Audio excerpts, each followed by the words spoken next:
नमस्कार मंडळी, कसे सगळेजण एकदम मजेत असाल अशी अपेक्षा करतो। तर सध्या नवरात्रीचा पिरियड सुरू आहे, सगळे लोक मस्त मजेत आहेत, नाच गाणं बेभान सुरू आहे। पण विषय असा आहे की माझा जॉब असल्यामुळे मला आतापर्यंत नवरात्रीचा सीन काय हे माहितीच नाहीये। म्हणजे सकाळी जॉबला बसायचं, ऑफिसचं काम करायचं, थेट संध्याकाळी उठायचं, असा सगळा दिनक्रम सुरू आहे। पण आज ऑफिसचं काम लवकर संपवून मी रात्री का होईना पण घराच्या बाहेर पडतोय। म्हणजे कुठेतरी मस्त एका ठिकाणी जाऊन आम्हाला गरबा कसा खेळतात वगैरे ते पाहायचंय, जी धमाल आहे, मस्ती आहे, ती सगळी काय अनुभवायची। आणि त्याच कारणामुळे आम्ही दोघं सुद्धा आज तयार झालोय आणि लवकरच आम्ही गरबा पाहण्यासाठी घराबाहेर पडतोय। हे बघा, आशू तयार होतीये, काजळ लावणे, कानामध्ये घालणे वगैरे अशा प्रकारचा सुरू आहे। लवकरच तयारी पूर्ण होणार आणि आपली स्वारी गरबा पाहण्यासाठी निघणार। किती वेळ लावतेस गावावर की पटकन? हा, मागच्या 15 मिनिटापासून बसलोय मी तयार होऊन, अजून सुरूच आहे तुझं। बंद करा ते कॅमेरा, चला चला। शेवटी तिची तयारी झाली म्हणजे बायकांचा घोळ खतरनाक असतो। चला, माझा मेकअप खराब होईल कामाला। चल चल, बाहेर तर होतो, चल। हे बघा असं असते, म्हणजे आपणच थांबायचं ना आपल्यालाच घाई। चल की हो ना बाहेर आता। लॉक घेतला? हा घेतलं, चल। हे स्विच वगैरे बंद करतो मी। हा हा हा, घेतला घेतला, चलो।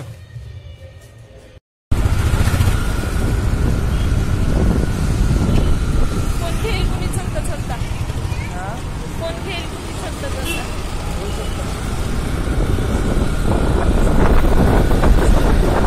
तर मंडळी, विषय असा झालाय की आम्ही गरबा पाहायला बाहेर तर पडलो, पण नेमका गरबा सुरू कुठे त्याचा मला माहित नाही। एका मैत्रिणीला फोन केला, पण फार रात्र झाल्यामुळे तिने काय फोन उचलला नाही।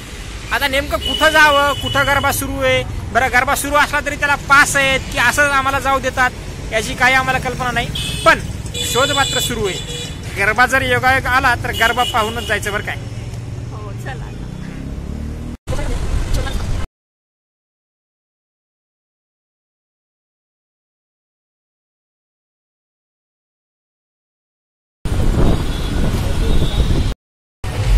तर मंडळी, शेवटी आम्हाला गरब्याचे ठिकाण सापडले।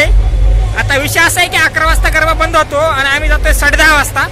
आता नेमकं किती आम्हाला काय पाहायला भेटणार हा एक प्रश्न आहे, पण गरब्याचे ठिकाण सापडलंय आणि आता लवकरच आम्ही त्याच्यामध्ये एंट्री करतोय।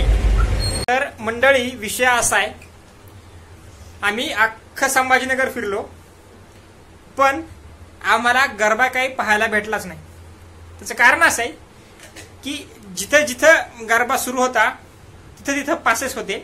दुसरी गोष्ट, वेगवेगळ्या समाजानं आपापले गरब्याचे काय प्रकार ते सुरू केले होते। म्हणजे एका ठिकाणी आम्ही गेलो तर तिथं असं स्पष्ट लिहिलेलं होतं की एंट्री ओनली फॉर माहेश्वरीज। म्हणजे त्या तिथल्या सिक्युरिटी गार्डला विचारलं मी नेमकं काय बाबा, तर तो काय म्हणतो, त्याने सांगितलं की बाबा हे फक्त गुजराती आणि मारवाडी लोकांसाठी, इथं मराठी माणसाला अलाउड नाही। ठीक आहे म्हटलं, आता मग काय इतक्या म्हणजे आम्ही एवढा उत्साह, मस्त गाणे बिणे सुरू होते, लाईट्स बीट्स भरपूर असं म्हणजे एकदम झगमगाट होता। म्हटलं चला जाऊन बघावं, तरी आपल्याला काय गरबा येत नाही, म्हटलं लोकांना गरबा खेळताना तरी पाहावं, म्हणजे तेवढंच सुख, त्यांनी खेळून आनंद घ्यावा, आपण बघून आनंद घ्यावा। पण तिथं गेलो, एंट्री मिळाली नाही। आमचा एवढी घोर निराशा झाली सांगतो, ते सगळं सोडून आम्ही परत आलो। हा, पण मग रस्त्यानं आम्हाला एका गल्लीमध्ये एका 4-5 बायका अशा खेळताना आम्हाला दिसल्या। मस्तपैकी लोक असं बघत होते ते गरबा, जे काही का होईना म्हणजे तेवढाच तरी आम्हाला गरबा पाहायला भेटला असं म्हणायला हरकत नाही।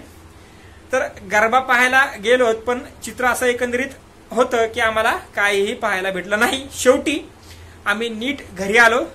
आता घरी आलोय, घरी येऊन फ्रेश वगैरे व्हायचं आणि चुपचाप झोपी जायचे। तर नवरात्रीतल्या गरब्याची ही अशी परिस्थिती होती, बरोबर ना पिंकी? चलो बाय, पुन्हा भेटूयात नव्या व्हिडिओमध्ये नव्या विषयासह। आपल्या चॅनलला लाईक करा, व्हिडिओला शेअर करा, सबस्क्राईब करा आणि जे काय करायचे ते करा, पण आपली फॅमिली वाढली पाहिजे। चलो बाय।